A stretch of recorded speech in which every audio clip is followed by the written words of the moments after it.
Hello বন্ধুরা, আজ আমি তোমাদের সাথে চিংড়ি মাছের মালাইকারি রেসিপি শেয়ার করছি। তো তার জন্য দেখো, আমি এখানে 500 গ্রাম চিংড়ি মাছ নিয়ে নিয়েছি আর একটা নারকেলের দুধ আমি রেডি করে নিয়েছি।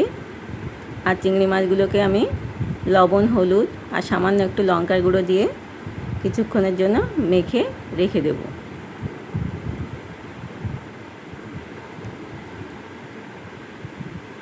এবার কড়াইতে তেল গরম করে তাতে দিয়ে দেব তেজপাতা, এলাচ, লবঙ্গ আর দারচিনি ফোড়ন। তারপর আমি মাছগুলো ছেড়ে দেব একে একে।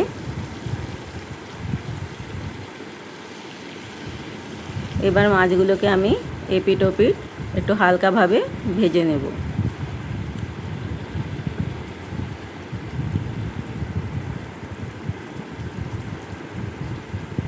তো দু পিটি হালকা ভাজা হয়ে গেলে আমি দিয়ে দেব পেঁয়াজ, আদা, রসুনের পেস্ট।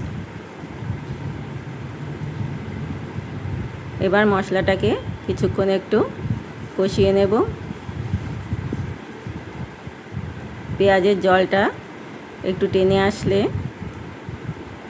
দিয়ে দেব জিরের গুঁড়ো, লঙ্কার গুঁড়ো দিয়ে মশলাটাকে আবার ভালো করে কিছুক্ষণ কষিয়ে নেব।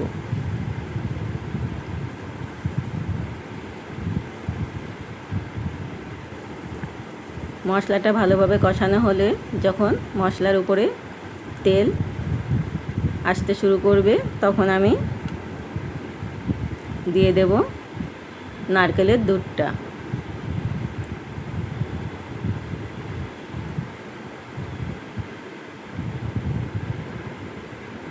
এবার নেড়ে চেড়ে মশলাটাকে ভালোভাবে মিশিয়ে নিয়ে কিছুক্ষণের জন্য ঢেকে দেব, যাতে মাছটা ভালো সেদ্ধ হয়ে যায়, ভালো টকবক করে ঝোলটা ফুটে ওঠে। তো দেখো, ঝোলটা বেশ টকবক করে ফুটে উঠেছে। এবার আমি দিয়ে দিলাম পরিমাণ মতো লবণ, কারণ আগে আমি শুধুমাত্র মাছটা মাখার সময় লবণ ব্যবহার করেছিলাম। এবার ঝোলটাকে ফুটিয়ে একটু গাঢ় করে নিতে হবে। ঝোলটা গাঢ় হয়ে এসছে। এবার আমি দিয়ে দেব 1 চামচ ঘি আর দিয়ে দিলাম 1 চামচ চিনি আর গরম মশলা।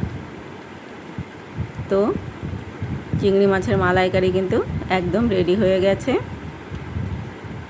দেখো, গ্রেভিটাও বেশ গাঢ় হয়ে এসছে। তো এবার নামিয়ে নেব। চিংড়ি মাছের মালাইকারি একদম পরিবেশনের জন্য রেডি হয়ে গেছে। তো রেসিপিটা তোমাদের যদি ভালো লাগে তাহলে অবশ্যই কমেন্টস করে জানিও। লাইক, কমেন্ট, শেয়ার করে পাশে থেকো তোমরা।